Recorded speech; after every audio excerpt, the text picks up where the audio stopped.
বেটি?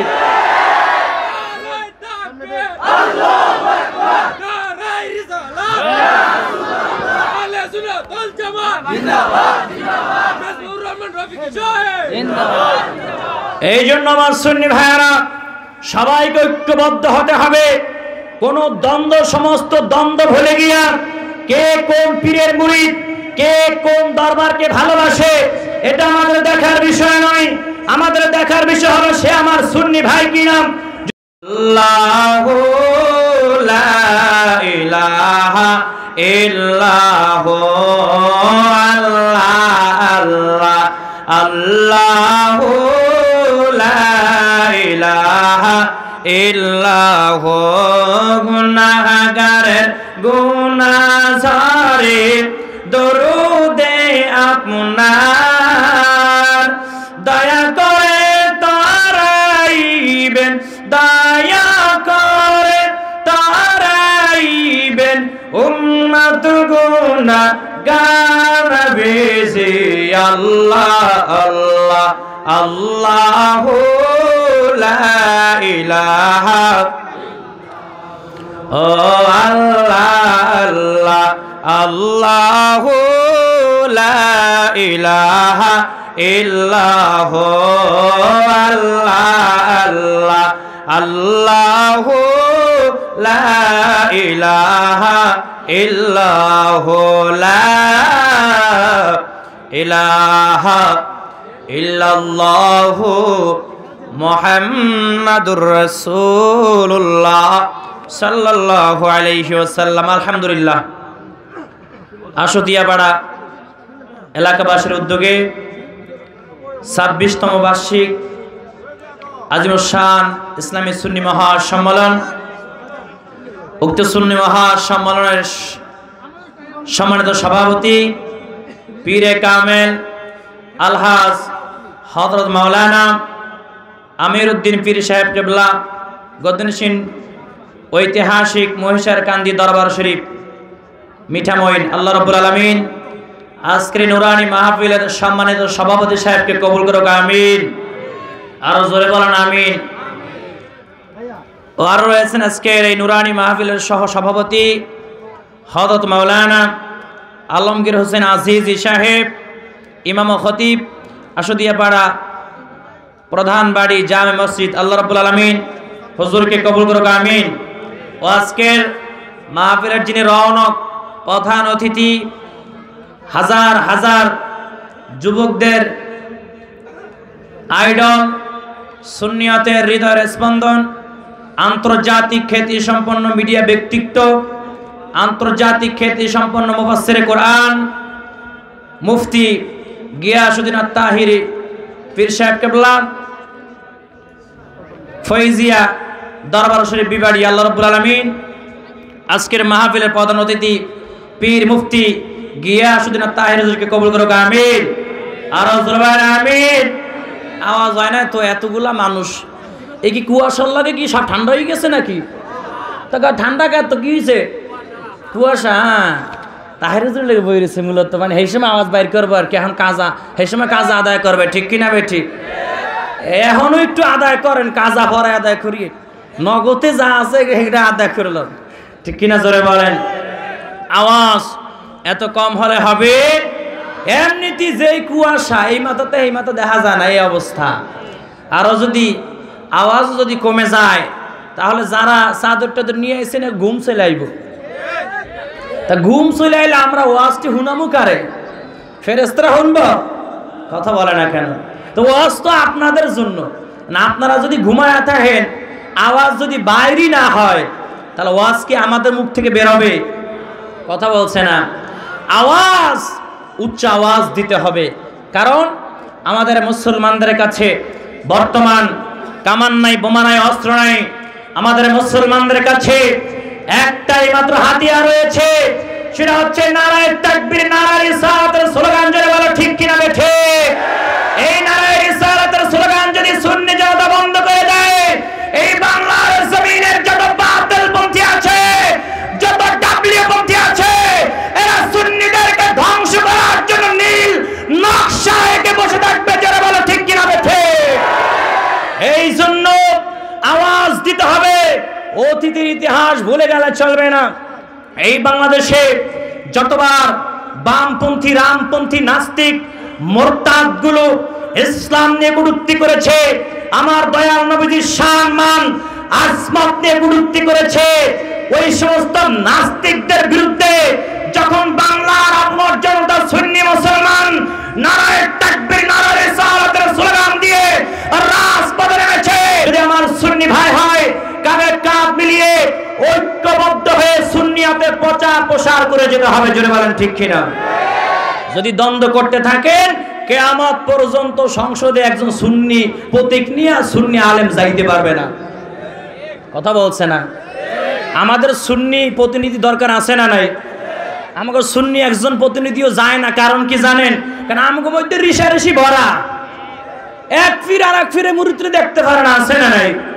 এই দ্বন্দ্ব যতদিন থাকবে কিয়ামত হয়ে যাবে, তারপরে একজন সুন্নি প্রতিনিধি দাঁড়াইতে পারবে না। ঠিক কিনা বেঠিক? এই জন্য মূল যেটা আমাদের বর্তমান প্রয়োজন ঐক্যবদ্ধ। রাজি আছেন সবাই? রাজি আছেন সবাই?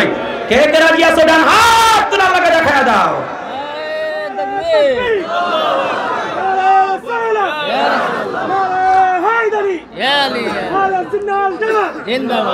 শরীরটা বাবাইছেনি মোটামুটি, এতক্ষণ ঠান্ডা হয়ে গেছিল, একটু ভাব হইছে না? এ ভাব না হলে তো ওয়াজ করন যাইতো না। ভাব আছে যার গায়ে দেখলে তারে চেনা যায়, ভাব আছে যার গায়ে দেখলে তারে চেনা যায়। কারণ এখন ভাব না হইলে ওয়াজ সুন্দর হয় না, ওয়াজ করাও যায় না। ঠিক কিনা বেঠিক? তেলের গাড়ি তেলে চলে, হাওয়ার গাড়ি হাওয়ায় চলে, তেল বিনে চালায় গাড়ি নবী সুলাইমান। আমরা সেই মুসলমান, আমরা সেই মুসলমান। জোরে বলেন ঠিক কিনা? আমরা ভয় পাবো কাকে? আমরা কোনো বাতিলকে ভয় পাই না। জোরে বলেন ঠিক কিনা? তাহলে একটু সুবহানাল্লাহ আলহামদুলিল্লাহ ঠিক বেঠিক এই আওয়াজ একটু জোরে দিতে রাজি আছেন সবাই? আজকে আমি আলোচনা করব মাতা পিতার খেদমত নিয়ে। কি জোরে বলেন? অনেক আলোচনা অনেক জায়গায় করছি, তা আজকে চিন্তা করলাম যে মা বাবার খেদমত একটু ওয়াজ করি। কারণ এখন বর্তমান সময়ে অনেক বাবা মা সন্তানদের কাছে, পুত্রবধূর কাছে অবহেলিত, নির্যাতিত, লাঞ্ছিত। জোরে বলেন ঠিক কিনা? মাতা পিতার খেদমত করার জন্য ফরজ করেছেন কে? ঘোষণা দিয়েছেন কে? আপনি দুনিয়ার সব সওয়াব কামাই করলেন, কিন্তু আপনার বাবা মা আপনার উপর রাজি খুশি না, খুশি নয়, আপনার ওই আমল কোনো কাজে আসবে? কোনো কাজে আসবে? আল্লাহ রাব্বুল আলামিন কোরআন মাজিদের মধ্যে বলেছেন, বিসমিল্লাহির রাহমানির রাহিম, ওয়া ক্বাদা রাব্বুকা আল্লা তা'বুদু ইল্লা ইয়্যাহু ওয়া বিল ওয়ালিদাইনি ইহসানা। ও নবীর আশিকের দল, আমার আল্লাহ রাব্বুল আলামিন কোরআন মাজিদের সূরা বনী ইসরাঈলের 23 নম্বর আয়াতের মধ্যে জানা দেয়, ওয়া ক্বাদা রাব্বুকা আল্লা তা'বুদু ইল্লা ইয়্যা। আমার আল্লাহ বলে, বান্দা আমি আল্লাহ রব্বুল আলামিন হুকুম জারি করে দিলাম, আমি আল্লাহ নির্দেশ জারি করে দিলাম, বান্দা তোমরা একমাত্র আমি আল্লাহর গোলামি করবা, আমি আল্লাহর দাসত্ব করবা, আমি আল্লাহর জন্য মাথা নোয়াইবা, আমি আল্লাহকে সেজদা করবা, আর কারোর সামনে গিয়া সেজদা করবা না। ওয়া বিল ওয়ালিদাইনি ইহসানা, আর তোমরা মাতা পিতার খেদমত করবা। জোরে বলেন সুবহানাল্লাহ। ঘোষণা দিয়েছেন কে? আর জোরে বলেন কে? আল্লাহর ইবাদতের পরে, আল্লাহর গোলামির পরে, আল্লাহর দাসত্বের পরে আল্লাহ রাব্বুল আলামিন ঘোষণা দিয়ে দিয়েছেন, ওয়া বিল ওয়ালিদাইনি ইহসানা, দ্বিতীয় তোমরা মাতা পিতার খেদমত করবা। জোরে বলেন সুবহানাল্লাহ।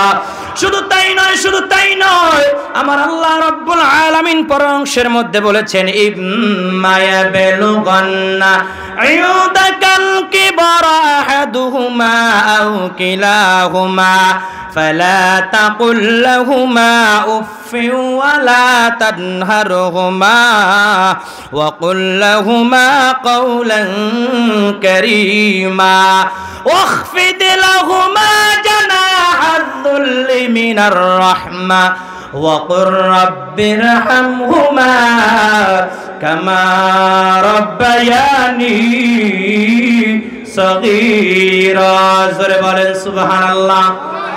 আমার আল্লাহ রাব্বুল আলামিন বলে বান্দা তোমরা তোমাদের মাতা পিতার সঙ্গে খারাপ আচরণ করবা না, উচ্চ গলায় কথা বলবা না, গলা উচ্চ করে কথা বলবা না, তোমরা তোমাদের মাতা পিতার সঙ্গে সুন্দর আচরণ করবা। আর আমি আল্লাহর কাছে এই বলে দোয়া করবা, আল্লাহ আমার মা বাবা শৈশবকাল আমাকে যেইভাবে লালন পালন করেছে, আয় আল্লাহ রাব্বুল আলামিন আপনি আমার পিতামাতাকে সেইভাবে দয়া দেখান। জোরে বলেন সুবহানাল্লাহ। ঘোষণা দিয়েছেন কে? জোরে বলেন কে? আমার আল্লাহ রাব্বুল আলামিন অপর আয়াতের মধ্যে বলেছেন ওয়া'বুদুল্লাহা ওয়ালা তুশরিকু বিহি শাইআন ওয়া বিল ওয়ালিদাইনি ইহসানা। আল্লাহু আকবার। জোরে বলেন। আমার আল্লাহ রাব্বুল আলামিন বলেন তোমরা একমাত্র আমি আল্লাহর ইবাদত করবা, আমি আল্লাহর গোলামি করবা, আর আমি আল্লাহর সঙ্গে কাউকে সমকক্ষ বানাইবা না, আর তোমরা মাতা পিতার খিদমত করবা। জোরে বলেন সুবহানাল্লাহ। ঘোষণা দিয়েছেন কে? জোরে বলেন কে? আমার মায়ার নবী সাল্লাল্লাহু আলাইহি ওয়াসাল্লাম বলে আল জান্নাতু তাহতা আকদামিল উম্মাহাত, মায়ের পায়ের নিচে সন্তানের বেহেশত। জোরে বলেন না সুবহানাল্লাহ। আপনি যতই ভালো কাজ করেন না কেন, যতই আপনি মসজিদ মাদ্রাসা বানায় দেন না কেন, যতই আপনি মাহফিল করেন না কেন বা করেন না কেন, যদি আপনার উপর আপনার বাবা মা রাজি খুশি না থাকে, আপনার কোনো আমল, কোনো ইবাদত, কোনো আমল আল্লাহর কাছে কবুল হবে না, কবুল হবে না। জোরে বলেন ঠিক কি না? ও নবীর আশিকের দল ইমাম জাওজি রাহমাতুল্লাহি আলাইহি কিতাবের মধ্যে একটি ঘটনা এনেছেন। একজন আল্লাহর ওলি জান্নাহ মালিক ইবনে দিনার রাহমাতুল্লাহি আলাইহি, মালিক ইবনে দিনার রাহমাতুল্লাহি আলাইহি প্রতি বছর মক্কায় হজ করার জন্য যায়, প্রতি বছর হজ করার জন্য যায়। এরকম এক বছর যখন হজে চলে গেল, তাওয়াফ শেষ করে মনে মনে চিন্তা করে এই হাজার হাজার হাজিরা মক্কায় হজ পালন করার জন্য আসে, আমি যদি জানতে পারতাম এখানে কার হজটা আল্লাহ কবুল করে নাই, কার কার হজ আল্লাহর দরবারে কবুল হয় না, আমার মনটা একটু ঠান্ডা হইতো, আমার মনে একটু শান্তি পাইতাম। এই নিয়ত করে মালিক ইবনে দিনার রাহমাতুল্লাহ আলাইহি ঘুমায় গেছে। আল্লাহ রাব্বুল আলামিন স্বপ্নের মধ্যে দেখায় দেয়, আল্লাহ রাব্বুল আলামিন স্বপ্নের মধ্যে দেখায়, ও মালিক ইবনে দিনার শোনো শোনো শোনো, তুমি না জানতে চেয়েছ এই বছর যে সমস্ত হাজিরা হজ করার জন্য এসেছে, এখান থেকে কার হজ আমি আল্লাহ কবুল করি নাই। ও মালিক ইবনে দিনার শোনো, যতগুলো হাজি হজ পালন করার জন্য এসেছে সবার হজ কবুল হয়েছে, শুধুমাত্র একজন ব্যক্তির হজ আমি আল্লাহ কবুল করি নাই। কয়জনের হজ কবুল করি নাই? একজন ব্যক্তির হজ আমি আল্লাহ কবুল করি নাই, আমি আল্লাহ কবুল করি নাই। মালিক ইবনে দিনার রাহমাতুল্লাহি আলাইহি মনে মনে চিন্তা করে, ভয় পেয়ে গেছি, আর মনে মনে চিন্তা করে ওই একজন ব্যক্তির কাতারে যদি আমি পড়ে যাই, ওই একজন ব্যক্তি যদি আমি মালিক ইবনে দিনার হয়ে যাই, আরে আমার জিন্দেগি বরবাদ হয়ে যাবে, আমার সব কিছু ধ্বংস হয়ে যাবে, আমার আর কোনো মূল্য থাকবে না, আমার পুরো আমল সব বিনষ্ট হয়ে যাবে। আরে আল্লাহ কার কথা না কার কথা বলেছে? মালিক ইবনে দিনার রাহমাতুল্লাহ আলাইহি আল্লাহ রাব্বুল আলামিন আবার স্বপ্নের মধ্যে দেখায়, ও মালিক ইবনে দিনার শোনো, ওই ব্যক্তিকে জানো যার নাম হলো মুহাম্মদ ইবনে হারুন। মুহাম্মদ ইবনে হারুন নাম কি জোরে বলেন? মুহাম্মদ ইবনে হারুন, যার বাড়ি হলো সমরখন্দ, উজবেকিস্তানের মধ্যে যার বাড়ি, ওর নাম হলো মুহাম্মদ ইবনে হারুন। ওর হজ আমি আল্লাহ রাব্বুল আলামিন কবুল করি নাই, কবুল করি নাই। মালিক ইবনে দিনার রাহমাতুল্লাহ আলাইহি এবার ওই মুহাম্মদ ইবনে হারুনকে খোঁজাখুঁজি আরম্ভ করে দিল। এত কষ্ট করে এই ব্যক্তি এই হজ পালন করার জন্য এসেছে, কিন্তু আল্লাহ এই বান্দার হজ কবুল করলো না। কারণটা কি? ওর কাছে গিয়ে আমি জেনে নিব। মক্কার অলিতে গলিতে খুঁজতে খুঁজতে খুঁজতে খুঁজতে পেয়ে গেল মুহাম্মদ ইবনে হারুনকে, পেয়ে গেল। যখন মুহাম্মদ ইবনে হারুনকে যখন পেয়ে গেল, তার কাছে গিয়া বলে, ও মুহাম্মদ ইবনে হারুন, তোমার বাড়ি কি সমরখন্দ? বলে হ্যাঁ হ্যাঁ আমার বাড়ি সমরখন্দ। বলে আমি তোমার কাছে একটা খবর নিয়ে আসছি। বলে কি সংবাদ নিয়ে আসছেন? বলে আল্লাহ এবছর সবার হজ কবুল করে নিছে, একমাত্র তোমার হজ আল্লাহ রাব্বুল আলামিন কবুল করে নাই। বলে কেন আল্লাহ কবুল করে নাই? এটা আমি নিজেও জানি। মালিক ইবনে দিনার রাহমাতুল্লাহ আলাইহি বলে, কি বলেন? আপনি নিজে জানেন? এই বিস্তারিত ঘটনা আমাকে একটু খুলে বলেন। এবার হারুন ডাক দিয়া বলে, ও মালিক ইবনে দিনার শোনো, আমি 40 বছর হজ পালন করি, 40 বছর আমি রোজা রাখি, 40 বছর আমি নামাজ আদায় করি। আমার একটা জীবনের ভুলের কারণে আমার আল্লাহ আমার হজ এবং কোন আমল কবুল করে নাই, কবুল করে নাই। মালিক ইবনে দিনার রাহমাতুল্লাহ আলাইহি প্রশ্ন করে, ও হারুন তুমি বলো এমন কি অপরাধ তুমি করেছো যে অপরাধের কারণে আল্লাহ তোমার 40 বছরের কোনো আমল কবুল করছে না? 40 বছর তুমি হজ পালন করো, কোন হজ আল্লাহ রাব্বুল আলামিন কবুল করে না। এবার মুহাম্মদ ইবনে হারুন ডাক দিয়া বলে, ও মালিক ইবনে দিনার, আপনি আমার দিকে তাকায় দেখেন, আমার একটা হাত নাই। এই যে তাকায় দেখেন, গলার চামড়া ছিদ্র করে, এই চামড়ার মধ্যে আমি একটা শিকলের আংড়া পড়ায় দিছি, একটা লকব পড়ায় দিছি, একটা আমি রশি দিয়ে বেঁধে রেখেছি। আপনি দেখেন এই গলার সঙ্গে চামড়া টান দিয়ে আমি পায়ের সঙ্গে বেঁধে রেখেছি। ও মালিক ইবনে দিনার, এই অবস্থায় আমি 40 বছর আমল করি, 40 বছর হজ পালন করি, আমার কোন ইবাদত আল্লাহ একটা ভুলের জন্য কবুল করতেছে না। মালিক ইবনে দিনার রাহমাতুল্লাহ আলাইহি ডাক দিয়া বলে, ভাই আপনি বলেন কেন আপনার কোন আমল আল্লাহ রাব্বুল আলামিন কবুল করে না? এবার মুহাম্মদ ইবনে হারুন ডাক দিয়া বলে, ও মালিক ইবনে দিনার, আপনি শুনেন, আমি আগে ছিলাম মদখোর। মদখোর কি জোরে বলেন? আমি আগে মদ খাইতাম, শরাব পান করতাম, আমি খুব খারাপ ব্যক্তি ছিলাম। একদিন আমি রমজানের আগের দিন আমি মদ খাইয়া, মদ্যপান অবস্থায় মদ খাইয়া মাথা যখন আমার ঘুরে গেছে, আমি যখন হিতাহিত জ্ঞান হারায় ফেলাইছি, আমি মদ খাইয়া যখন বাড়িতে আসলাম, আমার মা আমাকে উদ্দেশ্য করে বলেছিল, এত যুবকরা ইন্তেকাল করে, এত মানুষ দুনিয়ার থেকে বিদায় নিয়ে চলে যায়, তুই আমার সন্তান, তোকে আল্লাহ কেন দুনিয়ার থেকে বিদায় নিয়ে যায় না? ও মালিক ইবনে দিনার, এই কথা শুনে আমার মেজাজ বড় গরম হয়ে গেল। আমি টাকা দেখলাম আমার আম্মা জান জ্বলন্ত চুলার কাছে দাঁড়ায় আছে, দাউ দাউ দাউ দাউ করে আগুন জ্বলতেছে। আমার হিতাহিত জ্ঞান ঠিক ছিল না, আমার হুশ জ্ঞান ছিল না। আমি রাগান্বিত হইয়া আমার জনম দুঃখিনী মাকে আমি জ্বলন্ত আগুনের মধ্যে জ্বালায়া পুরায়া মাইরা ফেলাইছি। জোরে কন্যা আউযুবিল্লাহ। ও মালিক ইবনে দিনার, এই 40 বছর আগের ঘটনা, আমার মাকে আমি জ্বালায়া দিলাম, আমার স্ত্রী স্ত্রী আমাকে ঘরের মধ্যে যখন তালা মেরে দিল, আমি ঘুমায় পড়লাম। সকালবেলা যখন ঘুম থেকে উঠলাম, আমার স্ত্রীকে যখন আমি দরজা খুলে দেওয়ার জন্য বললাম, আমার স্ত্রী দরজা খুলে দিয়া বলে, স্বামী গো,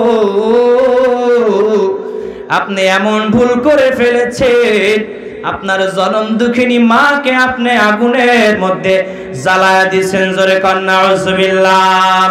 ও মালিক ইবনে দিনার, আপনি শোনেন, ওই দিন আমি আল্লাহর দরবারে বড় কান্না করেছিলাম, বড় কান্না করেছিলাম।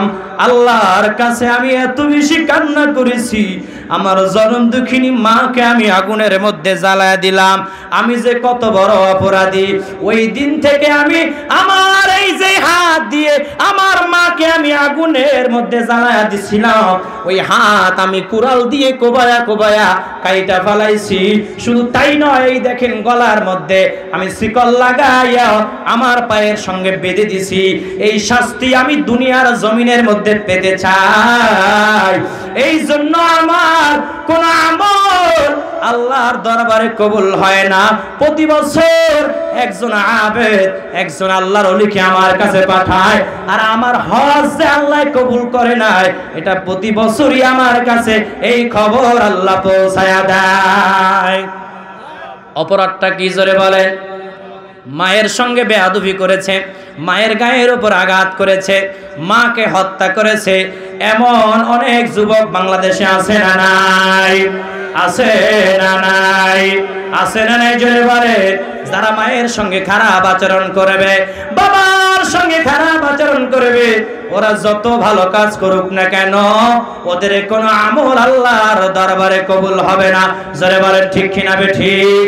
এবার মালিক ইবনে দিনার রাহমাতুল্লাহ আলাইহি যখন এই সংবাদ পৌঁছে দিল মুহাম্মদ ইবনে হারুন রাহমাতুল্লাহ আলাইহি আল্লাহর দরবারে দুইখানা হাত উত্তোলন করে দিয়েছে। আল্লাহর দরবারে ডাক দিয়া বলে, মালিক, আপনি তো বড় দয়াময়, আপনার তো দয়ার কোনো শেষ নাই, মায়ার কোনো শেষ নাই। আমি বুঝি নাই, আমি ভুল করে ফেলেছি রে আল্লাহ, আপনি আমাকে মাফ করে দেন। খাস দিলে যখন তওবা করেছে, ইয়া আইয়ুহাল্লাযীনা আমানু তুবু ইলাল্লাহি তাওবাতান নাসুহা। জোরে বলেন সুবহানাল্লাহ। খাস দিলে যখন তওবা করেছে, 40 বছর পরে আমার আল্লাহ রাব্বুল আলামিন তওবাকে কবুল করে নিয়েছিল। জোরে বলেন সুবহানাল্লাহ। আর একটু জোরে বলেন না সুবহানাল্লাহ। এবার মালিক ইবনে দিনার রাহমাতুল্লাহ আলাইহি কে আমার দয়াল নবীজি সাল্লাল্লাহু আলাইহি ওয়াসাল্লাম স্বপ্ন দেখায় আর বলে, ও মালিক ইবনে দিনার শোনো, ওই যে মুহাম্মদ ইবনে হারুন যে পাপ করেছে, যে ওর মায়ের সঙ্গে অন্যায় করেছে, আল্লাহ রাব্বুল আলামিন মুহাম্মদ ইবনে হারুন কে আল্লাহ রাব্বুল আলামিন ক্ষমা করে দিয়েছে, ক্ষমা করে দিয়েছে। তবে একটা শর্ত আছে, তবে একটা শর্ত আছে। কি শর্ত জানো? এই মুহাম্মদ ইবনে হারুনকে কাল কিয়ামতের ময়দানে যখন জাহান্নামী বানায় দেওয়া হবে, 3 দিন পর্যন্ত অগ্নির মধ্যে মুহাম্মদ ইবনে হারুনকে জ্বালানো হবে। তবে তার মায়ের সামনে এই সাজা দেওয়া হবে। তার মায়ের সামনে যখন তার এই সাজা হবে, তার মা সহ্য করতে পারবে না। আল্লাহর দরবারে 2 হাত উঠায় বলবে, আল্লাহ, আমার সন্তানের উপর আমি রাজি খুশি হইয়া আমার সন্তানকে আমি মা হয়ে মাফ করে দিলাম। আর যখন মা হয়ে যখন মুহাম্মদ ইবনে হারুনকে ক্ষমা করে দিবে, আমার আল্লাহ মুহাম্মদ ইবনে হারুনকে ক্ষমা করে দিয়া জান্নাতের বাসিন্দা বানায় দিবে। জোরে বলেন না সুবহানাল্লাহ। আর একটু জোরে বলেন না সুবহানাল্লাহ। ও গো মা, তুমি এই পৃথিবীর শ্রেষ্ঠ নিয়ামত, তোমারই পদ তলে রয়েছে জান্নাত, তোমারই পদ তলে রয়েছে জান্নাত। জোরে বলেন সুবহানাল্লাহ। ও নবীর আশিকের দল, এই কথা যখন ইবনে দিনার রাহমাতুল্লাহি আলাইহি মুহাম্মদ ইবনে হারুনকে যখন বলল, আর বলল, ও মুহাম্মদ ইবনে হারুন, শোনো শোনো শোনো, তোমার জন্য একটা সুসংবাদ আছে। বলে, কি এমন সুসংবাদ আছে? বলে, তোমাকে আল্লাহ রাব্বুল আলামিন ক্ষমা করে দিয়েছে, তোমাকে আল্লাহ রাব্বুল আলামিন মাফ করে দিয়েছে, মাফ করে দিয়েছে। মুহাম্মদ ইবনে হারুন এই কথা শোনার পর খুশি হইয়া কান্না করতে করতে করতে করতে দুনিয়া থেকে বিদায় নিয়ে চলে গিয়েছিল। আল্লাহু আকবার জোরে বলেন, আরো জোরে কোন আল্লাহু আকবার। মালিক ইবনে দিনার রাহমাতুল্লাহি আলাইহি শেষ পর্যন্ত জানাজা পড়িয়ে কাফন দাফনের ব্যবস্থা করেছিল। একটু জোরে বলেন সুবহানাল্লাহ। আল্লাহ রাব্বুল আলামিন maaf করে দিয়েছিল, তবে শর্ত সাপেক্ষ। কি শর্ত? জাহান্নামে 3 দিন পর্যন্ত জ্বালানো হবে। কয়দিন? শুধুমাত্র মায়ের সঙ্গে বেয়াদবি করার কারণে, মায়ের মনে আঘাত দেওয়ার কারণে, মাকে হত্যা করার কারণে। ও নবীর আশিকের দল, তাহলে আমরা কি বুঝলাম? মায়ের সঙ্গে বাবার সঙ্গে যারা দুর্ব্যবহার করবে ওদের স্থান হবে জাহান্নামের তলদেশ। জোরে বলেন ঠিক কিনা বেঠিক? আমার আল্লাহ রাব্বুল আলামিন কোরআন মাজিদের মধ্যে বলেছেন, ওয়াসাইনাল ইনসানা বিওয়ালিদাইহি হামালাতুহু উম্মুহু ওয়াহনান আলা ওয়াহনিন ওয়া ফিসালুহু ফি আমাইন। আল্লাহু আকবার জোরে বলেন। আমার আল্লাহ বলে, আর আমি আল্লাহ মানুষকে নির্দেশ দিয়েছি তারা যেন তাদের মাতা পিতার খেদমত করে, কারণ তার মা কষ্টের পর কষ্ট সহ্য করে গর্ভে ধারণ করেছে। ঘোষণা দিয়েছেন কে? আরো জোরে বলেন কে? ও নবীর আশিকের দল, শুধু তাই নয়, আমার মায়ার নবীজি সাল্লাল্লাহু আলাইহি ওয়াসাল্লাম, আমার নবীজি সাল্লাল্লাহু আলাইহি ওয়াসাল্লাম একদিন সাহাবা ইকরামদের সামনে ডাক দিয়া বলেন, ও সাহাবীরা শোনো, তোমাদের মাতা পিতার চেহারার দিকে যদি একবার সুনজরে তাকাও, তাহলে তোমাদের আমলনামায় একটা করে কবুল হজের সওয়াব আল্লাহ লিখে দিবে। জোরে বলেন সুবহানাল্লাহ। আর একটু জোরে বলেন না সুবহানাল্লাহ। সাহাবা ইকরামরা প্রশ্ন করেন, ইয়া রাসূলুল্লাহ, ইয়া হাবিবাল্লাহ, নবী গো, আমরা যদি আমাদের মাতা পিতাদের চেহারার দিকে বারবার সুনজরে তাকাই, যতবার তাকাবো ততগুলো কবুল হজের সওয়াব আমরা কি আমাদের আমলনামায় পেয়ে যাব? আমার নবীজি ডাক দিয়ে বলেন, ও সাহাবায়ে কেরামরা শোনো, যতবার তোমাদের মাতা পিতাদের চেহারার দিকে মায়ার নজরে সুনজরে তোমরা তাকাইবা, ততবার কবুল হজের সওয়াব তোমাদের আমলনামায় আল্লাহ রাব্বুল আলামিন লিখে দিবে। জোরে বলেন সুবহানাল্লাহ। মায়ের দোয়া লও হে মুমিন, মায়ের দোয়া লও, মায়ের দোয়া লও হে মুমিন, মায়ের দোয়া লও। বিপদে পড়বে না তুমি যখন যেথায় যাও, বিপদে পড়বে না তুমি যখন যেথায় যাও। মায়ের দোয়া লও হে মুমিন, মায়ের দোয়া লও, মায়ের দোয়া লও হে মুমিন, মায়ের দোয়া লও। লা ইলাহা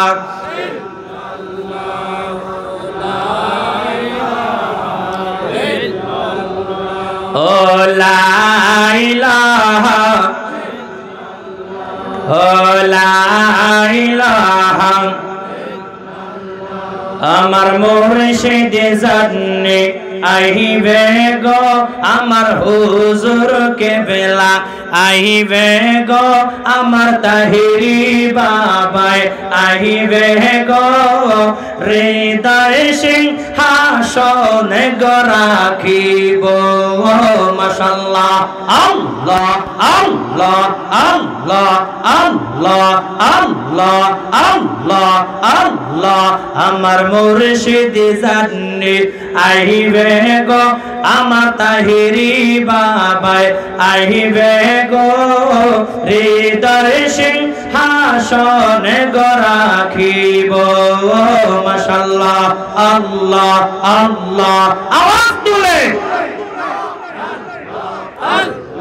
আল্লাহ আল্লাহ আল্লাহ আল্লাহ আসবে